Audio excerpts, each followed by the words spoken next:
Hello दोस्तों, आप सभी का स्वागत है मेरा यूट्यूब चैनल सुबह स्टडी पे। तो चलिए शुरू करते हैं आज के क्लास। आज हम लोग पढ़ेंगे जो बिहार एसएससी का स्पीडी का बुक है उसका अगला पार्ट। तो चलिए शुरू करते हैं। इसमें पहला क्वेश्चन हो जाएगा। इसमें पहला क्वेश्चन है, मिट्टी का अध्ययन क्या कहलाता है? मिट्टी के अध्ययन को कहते हैं पेडोलॉजी। वही चट्टान के अध्ययन को क्या कहेंगे? तो चट्टान के अध्ययन को कहते हैं पेट्रोलॉजी। झीलों के अध्ययन के कहते हैं लिम्नोलॉजी और कवक के अध्ययन को कहते हैं माइकोलॉजी। 2 नंबर देखेंगे, चट्टानों का अध्ययन क्या कहलाता है? तो चट्टानों के अध्ययन को पेट्रोलॉजी कहते हैं। झील के अध्ययन हो जाएगा लिम्नोलॉजी और वही मृदा के अध्ययन हो जाएगा पोडोलॉजी। पेडोलॉजी में मृदा के अध्ययन करते हैं। इसमें बहुत सारा क्वेश्चन जो है रिपीट होगा जिससे आपको याद होने में आसानी रहेगा। तो चलिए बढ़ते हैं। तीसरा नंबर हो जाएगा। तीसरा नंबर क्वेश्चन है, पुरानी जलोढ़ मिट्टी को क्या कहा जाता है? पुरानी जो जलोढ़ मिट्टी है इसे कहा जाता है बांगर और जो नई जलोढ़ मिट्टी है इसे कहते हैं खादर। जलोढ़ मिट्टी के अन्य नाम कहेगा तो इसका अन्य नाम हो जाएगा कछारी मिट्टी। और भारत में सबसे अधिक मिट्टी पाई जाने वाली हो जाएगा जलोढ़ मिट्टी और ये सबसे उपजाऊ मिट्टी भी है जिसमें धान गेहूँ पर्याप्त मात्रा में उपजाऊ होता है। 4 नंबर देखेंगे, सोम्पेन कहाँ की मूल जनजाति है? सोम्पेन हो जाएगा जो जनजाति है ये निकोबार द्वीप के है और वही औंग जो जनजाति है औंग जनजाति हो जाएगा अंडमान के। सोम्पेन जनजाति कहाँ की है? तो निकोबार के और औंग हो जाएगा अंडमान के। अमीनी द्वीप जो जनजाति है ये पाई जाती है लक्षद्वीप में और सहरिया जनजाति राजस्थान में पाई जाती है। मोपला जनजाति बिहार में पाई जाती है। मोपला जो जनजाति है ये केरल में पाई जाती है। आगे देखेंगे, आगे हो जाएगा 5 नंबर हो जाएगा, औंग जनजाति। औंग जनजाति का निवास स्थान कहाँ पे है? तो औंग जनजाति निवास करती है छोटा अंडमान में। इरुला जो जनजाति है ये पाई जाती है केरल राज्य में। कुकी जनजाति किस राज्य की है? तो ये हो जाएगा मणिपुर के अमीन देवी कहेगा तो लक्षद्वीप के। 6 नंबर है, झीलों का अध्ययन को क्या कहते हैं? झीलों के अध्ययन को कहते हैं लिम्नोलॉजी और मृदा के अध्ययन को कहते हैं पेडोलॉजी। चट्टान के अध्ययन को कहते हैं पेट्रोलॉजी। आगे देख लेंगे। अगला क्वेश्चन हो जाएगा 7 नंबर, कावेरी जल विवाद किन 2 राज्यों के बीच है? तो कावेरी जो जल विवाद है ये कर्नाटक और तमिलनाडु के बीच है और इसका निवारण के लिए समिति का गठन किया गया था 1990 में। होंगकोल जो झरना है होंगेकोल झरना ये किस नदी पे है? तो ये कावेरी नदी पर स्थित है। कावेरी जो नदी है ये ब्रह्मगिरी के पहाड़ी से कर्नाटक से निकलती है। कर्नाटक के ब्रह्मगिरी के पहाड़ी से निकलती है कावेरी नदी। 8 नंबर क्वेश्चन हो जाएगा, धुआंधार जलप्रपात किस नदी पर स्थित है? जो धुआंधार जलप्रपात है ये स्थित है नर्मदा नदी पे। और एक आता है सरदार सरोवर जो परियोजना है ये भी नर्मदा नदी पर स्थित है। पंचम पाद जो परियोजना है ये गोदावरी नदी के तट पर स्थित है। होंगेकोल जो झरना है ये कावेरी नदी पर स्थित है। नागार्जुन सागर बांध ये कृष्णा नदी के तट पर है। नागार्जुन सागर बांध कृष्णा नदी के तट पे है। किस राज्य में? तो आंध्र प्रदेश में। आगे देख लेंगे। 9 नंबर क्वेश्चन हो जाएगा, कावेरी नदी का उद्गम स्रोत क्या है? तो ये निकलती है कर्नाटक के ब्रह्मगिरी पहाड़ी से। दक्षिण भारत की सबसे ऊंची चोटी कहेगा तो ये हो जाएगा अनाईमुद्दी। दक्षिण भारत की सबसे ऊंची चोटी अनाईमुद्दी हो जाएगा। महेंद्रगिरी पर्वत का अन्य नाम हो जाएगा पूर्वी घाटी। नर्मदा नदी कहाँ से निकलती है? तो अमरकंटक के पहाड़ी से निकलती है।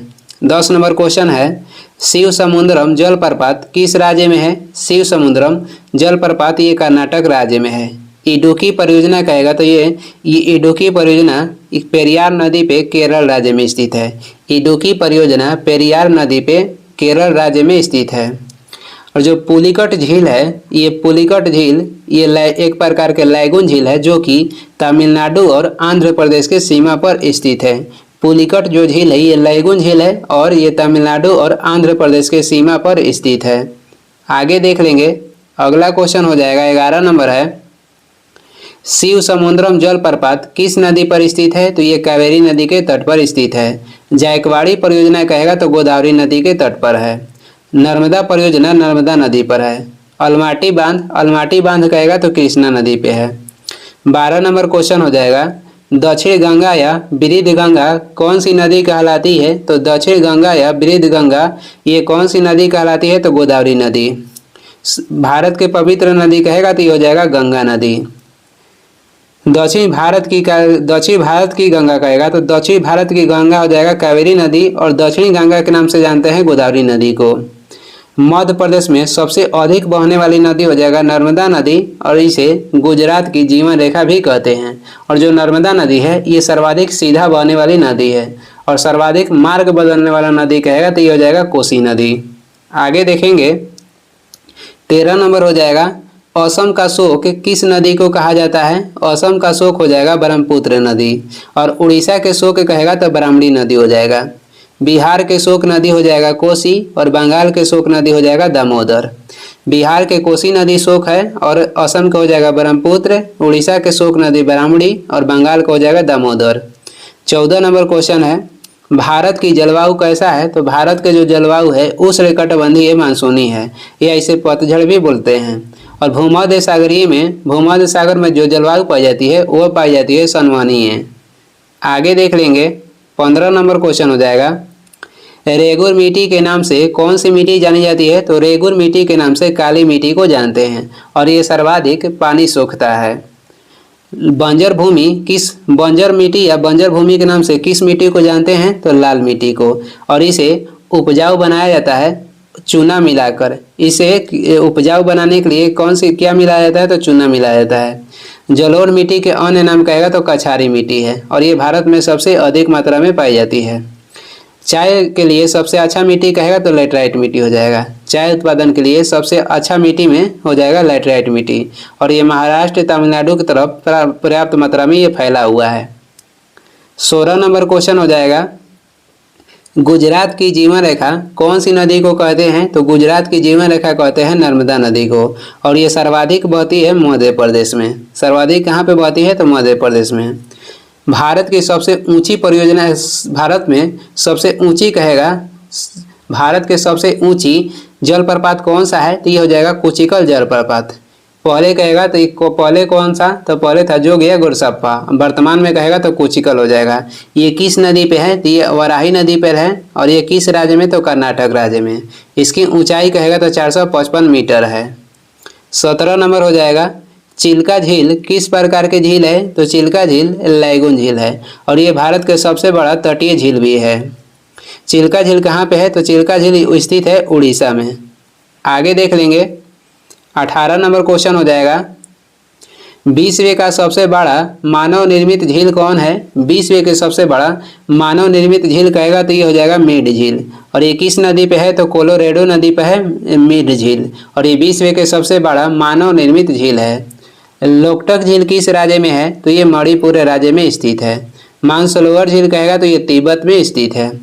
टिकटिका झील इस टिकटिका झील को क्या बोला जाता है। तो इसे हनीमून झील बोला जाता है। आगे देख लेंगे 19 नंबर हो जाएगा उड़ीसा का शोक किस नदी को कहते हैं। उड़ीसा के शोक ब्राह्मणी नदी को कहते हैं, और ब्रह्मपुत्र नदी ये असम के शोक नदी है। बिहार के शोक नदी कहेगा तो कोसी हो जाएगा। 20 नंबर क्वेश्चन है छिपरा किसकी सहायक नदी है। तो छिपरा हो जाएगा चंबल की सहायक नदी। पैनगंगा और बैनगंगा किस नदी की सहायक नदी है। तो गोदावरी की सहायक नदी हो जाएगा पैनगंगा और बैनगंगा। मूसी जो नदी है जिसके किनारे हैदराबाद स्थित है, तो ये मूसी जो है ये कृष्णा नदी के सहायक नदी है। और तावा किसकी सहायक नदी है। तो तावा नर्मदा के सहायक नदी है। आगे देख लेंगे 21 नंबर हो जाएगा चाय की खेती के लिए सबसे उत्तम मिट्टी कौन सी है। तो चाय की खेती के लिए सबसे उत्तम मिट्टी हो जाएगा लैटराइट मिट्टी। कपास के लिए सबसे उत्तम मिट्टी हो जाएगा काली मिट्टी, और काली मिट्टी का निर्माण कहेगा किससे हुआ है। तो ज्वालामुखी से उत्पादित बेसाल्ट चट्टान से काली मिट्टी का निर्माण हुआ है, जिसका अन्य नाम कहेगा तो रेगुर मिट्टी हो जाएगा। जलोढ़ मिट्टी के अन्य नाम कहेगा तो कछारी मिट्टी हो जाएगा, और ये सर्वाधिक उपजाऊ मिट्टी है। बंजर भूमि के नाम से किस मिट्टी को जानते हैं। तो लाल मिट्टी को बंजर भूमि के नाम से जानते हैं। 22 नंबर हो जाएगा अंडमान निकोबार की सबसे ऊंची चोटी कौन सी है। तो अंडमान और निकोबार की सबसे ऊंची चोटी कहेगा तो ये हो जाएगा सैडल पीक, जो कि कहाँ स्थित है। सैडल पीक स्थित है उत्तरी अंडमान में। अंडमान निकोबार के सबसे ऊंची चोटी हो जाएगा सैडल पीक, और ये स्थित है उत्तरी अंडमान में। इसकी ऊंचाई कहेगा तो 737 मीटर है। अंडमान निकोबार की राजधानी कहेगा तो पोर्ट ब्लेयर हो जाएगा, और ये स्थित है दक्षिणी अंडमान में। पोर्ट ब्लेयर दक्षिणी अंडमान में स्थित है, और इसकी सबसे ऊंची चोटी सैडल पीक ये उत्तरी अंडमान में स्थित है। अंडमान निकोबार द्वीप में स्थित जो हैवलक द्वीप है, हैवलक द्वीप के कहेगा वर्तमान में नाम क्या है, तो ये हो गया है स्वराज द्वीप। और स्वराज स्वराज द्वीप हो गया है। हैवलक जो हैवलक द्वीप है इसका नाम बदलकर स्वराज द्वीप कर दिया गया है। अंडमान निकोबार में कुल कितने कहेगा द्वीप है, तो 572 है। अंडमान निकोबार में कुल कितने द्वीप है, तो 572 है। आगे देख लेंगे 23 नंबर हो जाएगा। दक्षिण भारत की गंगा कहलाती है, दक्षिण भारत की गंगा कहेगा तो कावेरी नदी को कहते हैं, और दक्षिण गंगा के नाम से गोदावरी को जाना जाता है। सर्वाधिक सीधा बहने वाला नदी हो जाएगा नर्मदा नदी। कृष्णा नदी कहाँ से निकलती है, तो महाराष्ट्र के महाबलेश्वर की पहाड़ी से। 24 नंबर है, सर्वाधिक सीधा बहने वाली नदी कौन सी है, तो सर्वाधिक सीधी बहने वाली नदी हो जाएगा नर्मदा नदी। और सर्वाधिक मार्ग बदलने वाली नदी कहेगा तो कोसी हो जाएगा। प्रायद्वीपीय भारत की सबसे लंबी नदी कहेगा तो गोदावरी हो जाएगा, और दूसरी सबसे लंबी होता है कृष्णा नदी। भारत की सबसे लंबी नदी कहेगा तो गंगा नदी हो जाएगा। आगे देख लेंगे 25 नंबर हो जाएगा। लाल मिट्टी में किसकी अधिकता होती है, लाल मिट्टी में आयरन ऑक्साइड की अधिकता होती है। लाल मिट्टी में आयरन ऑक्साइड की क्या होती है, तो अधिकता होती है। जिंक का प्रयोग करते हैं लोहे पर जस्तीकरण के लिए। कॉपर के कहेगा शत्रु कौन सा है, तो कॉपर के शत्रु हो जाएगा गंधक। कॉपर के शत्रु हो जाएगा गंधक। सोडियम को कहाँ रखा जाता है, तो सोडियम को किरोसिन में रखा जाता है, क्योंकि सोडियम जो है वायु के साथ अभिक्रिया कर लेता है। 26 नंबर है, माजुली द्वीप, माजुली नदी द्वीप ये किस नदी पर स्थित है, दुनिया के सबसे बड़ा कहेगा नदी द्वीप तो माजुली नदी द्वीप है, जो कि असम के ब्रह्मपुत्र नदी पर स्थित है। दुनिया के यानी कि विश्व के सबसे बड़ा नदी द्वीप कौन सी है, तो माजुली है, जो कि कहाँ पे स्थित है, तो असम के ब्रह्मपुत्र नदी पे। तीस्ता, तीस्ता नदी के किनारे कौन सा शहर स्थित है, जलपाईगुड़ी, ये तीस्ता नदी के किनारे स्थित है। नासिक जो शहर है ये गोदावरी नदी के किनारे स्थित है। आगे देख लेंगे 27 नंबर क्वेश्चन हो जाएगा। पश्चिम की ओर बहने वाली नदी कौन सी है, तो पश्चिम की ओर बहने वाली नदी हो जाएगा नर्मदा और ताप्ती, और ये दोनों नदियाँ डेल्टा नहीं बनाती है। 28 नंबर हो जाएगा। लक्षद्वीप का निर्माण हुआ है, तो जो लक्षद्वीप है इसका निर्माण हुआ है परवाल भित्ति से। नदी द्वारा नदी के निक्षेपण या अपर्दन से नदी द्वारा लाए गए मिट्टी के अपर्दन से किसका निर्माण होता है, तो डेल्टा के निर्माण होता है। डेल्टा की आकृति कहेगा तो त्रिभुजाकार होता है। काली मिट्टी का निर्माण हुआ है ज्वालामुखी से टूटे बेसाल्ट चट्टान से। आगे देखेंगे 29 नंबर हो जाएगा। काली मिट्टी का निर्माण किस चट्टान के टूटने से हुआ है, तो काली मिट्टी का निर्माण हुआ है बेसाल्ट चट्टान के टूटने से। अग्नेय चट्टान का उदाहरण हो जाएगा ग्रेनाइट। सीडेराइट किसका अयस्क है, तो सीडेराइट कहेगा तो ये आयरन के अयस्क है। 30 नंबर क्वेश्चन हो जाएगा। कपास की खेती के लिए उत्तम मिट्टी कौन सी है, कपास की खेती के लिए उत्तम मिट्टी हो जाएगा काली मिट्टी। चाय की खेती के लिए उत्तम मिट्टी हो जाएगा लैटेराइट मिट्टी। धान और गेहूं की खेती के लिए सबसे अच्छा मिट्टी कहेगा तो जलोढ़ मिट्टी है। लाल मिट्टी को बंजर भूमि कहते हैं, और लाल मिट्टी को उपजाऊ जैसा बनाने के लिए इसमें मिलाया जाता है किसका, तो चूना को मिलाकर इसे खेती करने के लायक बनाया जाता है। आगे देख लेंगे 31 नंबर हो जाएगा। भारत का सबसे बड़ा कृत्रिम झील कौन सा है, तो भारत का सबसे बड़ा कृत्रिम झील हो जाएगा गोविंद बल्लभ पंत सागर झील, जो कि रिहंद नदी पे उत्तर प्रदेश राज्य में स्थित है। भारत के सबसे बड़ा तटीय लैगून झील कहेगा तो चिल्का झील हो जाएगा, जो कि उड़ीसा में स्थित है। आगे देखेंगे, आगे हो जाएगा हुसैन सागर जो झील है ये हैदराबाद में स्थित है। 32 नंबर हो जाएगा। पंबन द्वीप किसके मध्य स्थित है, तो ये भारत और श्रीलंका के मध्य स्थित है। 3 बीघा कॉरिडोर के संबंध कहेगा तो भारत एवं बांग्लादेश से संबंधित है। रेडी क्लिप रेखा भारत और पाकिस्तान के बीच खींचा गया है। आगे देखेंगे 33 नंबर हो जाएगा। किस द्वीप का नाम बदलकर अब्दुल कलाम द्वीप कर दिया गया है, तो व्हीलर द्वीप का नाम बदलकर अब्दुल कलाम द्वीप कर दिया गया है। और रॉस जो द्वीप है जो कि अंडमान निकोबार में स्थित है, इसका नाम बदलकर कर दिया गया है सुभाष चंद्र बोस द्वीप। और जो शहीद द्वीप जो नील द्वीप था, इसका नाम बदलकर क्या कर दिया गया है, तो शहीद द्वीप, ये भी अंडमान निकोबार द्वीप में स्थित है। व्हीलर द्वीप के नाम बदलकर अब्दुल कलाम द्वीप रखा गया है। रॉस द्वीप के नाम बदलकर सुभाष चंद्र बोस नाम रखा गया है, और वही कहेगा नील द्वीप के नाम बदलकर शहीद द्वीप रखा गया है। आगे देखेंगे 34 नंबर क्वेश्चन हो जाएगा। तमिलनाडु के तटों तमिलनाडु के तटों या कोरोमंडल तट पर जाड़े के दिनों में वर्षा किस मानसून के कारण होती है? तो ये होती है उत्तर पूर्वी मानसून या लौटती हुई मानसून से। तमिलनाडु के तटों पर या कोरोमंडल तट पर जाड़े के दिनों में वर्षा किस मानसून के कारण होती है? तो उत्तरी पूर्वी मानसून या लौटती हुई मानसून से होता है। और संपूर्ण भारत में वर्षा किसके कारण होता है? तो ये होता है दक्षिण पश्चिम मानसून के कारण। डेल्टा के जो आकृति होता है ये होता है त्रिभुजाकार। आगे देख लेंगे 35 नंबर है, भारत में अधिकांश वर्षा होती है। तो भारत में जो अधिकांश वर्षा होती है ये दक्षिण पश्चिम मानसून से होता है।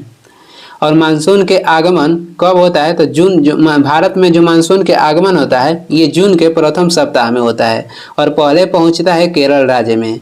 भारत में मानसून के आगमन होता है जून के प्रथम सप्ताह में, जो कि पहले पहुंचता है केरल राज्य में। उत्तरी पूर्वी मानसून से सर्वाधिक वर्षा किस राज्य में होता है? तो तमिलनाडु में होता है। ये जाड़ों के दिनों में होता है। प्रति चक्रवात में क्या होता है? तो प्रति चक्रवात में हवा के साथ बारिश होता है। प्रति चक्रवात में हवा के साथ बारिश होता है। आगे देख लेंगे 36 नंबर हो जाएगा, लक्षद्वीप के लोग कौन सी भाषा बोलते हैं? तो यहाँ के लोग मलयालम भाषा बोलते हैं। लक्षद्वीप की राजधानी कहेगा तो कावारती हो जाएगा। कर्नाटक के जो लोग हैं, कर्नाटक के लोग कन्नड़ भाषा बोलते हैं। आंध्र प्रदेश जो है, आंध्र प्रदेश की भाषा कहेगा तो ये हो जाएगा तेलुगु। जम्मू कश्मीर में बोली जाने वाली भाषा हो जाएगा डोगरी। 37 नंबर है, नवीन जलोढ़ मिट्टी को क्या कहा जाता है? तो जो नवीन जलोढ़ मिट्टी है उसे खादर कहा जाता है। और पुरानी जलोढ़ मिट्टी को क्या कहा जाता है? तो बांगर कहा जाता है। पवन द्वारा किसका निर्माण होता है? तो लोयस का निर्माण पवन के द्वारा होता है। आगे देखेंगे 38 नंबर, दक्षिण भारत की सबसे लंबी नदी कौन है? तो दक्षिण भारत की सबसे लंबी नदी हो जाएगा गोदावरी नदी। और इसके बाद दक्षिण भारत की दूसरी सबसे लंबी नदी कहेगा तो कृष्णा नदी हो जाएगा। 39 नंबर देखेंगे, बिहार का शोक किस नदी को कहा जाता है? बिहार के शोक कहा जाता है कोसी नदी को। बंगाल के शोक कहेगा तो दामोदर नदी को कहा जाता है। जो गंडक परियोजना है, गंडक परियोजना उत्तर प्रदेश और बिहार की संयुक्त परियोजना है। गंडक परियोजना उत्तर प्रदेश और बिहार की संयुक्त परियोजना है। गंडक नदी को नेपाल में क्या बोला जाता है? गंडक नदी को नेपाल में नारायणी नदी या शालिग्राम नदी बोलते हैं। गंडक नदी को नेपाल में क्या बोला जाता है? तो नारायणी नदी या शालिग्राम नदी। आगे देख लेंगे 40 नंबर हो जाएगा, रबी फसल की बुआई कब की जाती है? रबी फसल की बुआई की जाती है अक्टूबर और नवंबर में। रबी फसल की बुआई होती है अक्टूबर और नवंबर में। अब इसे कब काटा जाता है? तो मार्च और अप्रैल में काटा जाता है। खरीफ फसल की बुआई होती है जून और जुलाई में और इसे काटा जाता है नवंबर और दिसंबर में। 41 नंबर हो जाएगा, खरीफ फसल कौन सी है? तो इसमें खरीफ फसल हो जाएगा मक्का। खरीफ फसल में आएगा मक्का, धान। और रबी फसल में आ जाएगा चना, मटर, जौ, सरसों। वही कहेगा अनाज के राजा किस फसल को कहा जाता है? तो अनाज के राजा कहा जाता है चना फसल को।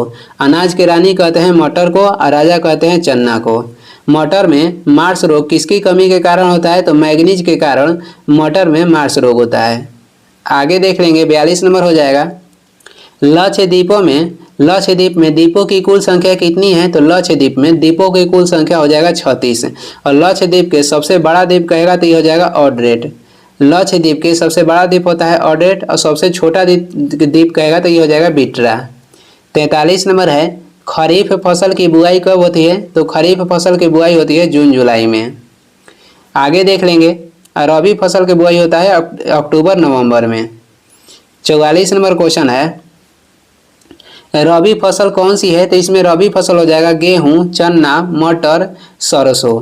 और वही कह देगा कि खरीफ फसल कौन सा है? तो धान हो जाएगा, बाजरा हो जाएगा और गन्ना हो जाएगा। गन्ना में लाल सड़न जो रोग है ये कवक के कारण होता है। धान में खैरा रोग ये जस्ता की कमी के कारण होता है। 45 नंबर है, अंडमान निकोबार द्वीप निर्मित है। तो अंडमान निकोबार जो द्वीप है ये ज्वालामुखी से निर्मित है। और अंडमान निकोबार द्वीप समूह में कितने द्वीप है? तो ये है 572 को। लक्षद्वीप में कहेगा तो 36 है। और लक्षद्वीप जो बना है ये प्रवाल भित्ति से बना है। अंडमान निकोबार का निर्माण ज्वालामुखी से हुआ है। ये इस वीडियो के लास्ट क्वेश्चन है। और वीडियो को लास्ट तक देखने के लिए धन्यवाद। वीडियो अगर पसंद आ रहा है तो लाइक कर दें और चैनल बना है तो सब्सक्राइब भी कर दीजिएगा। इसका पीडीएफ चाहिए तो डिस्क्रिप्शन में टेलीग्राम के लिंक है, वहां से डाउनलोड कर लीजिए या टेलीग्राम पर सर्च भी कर सकते हैं सुबह स्टडी। Thank you.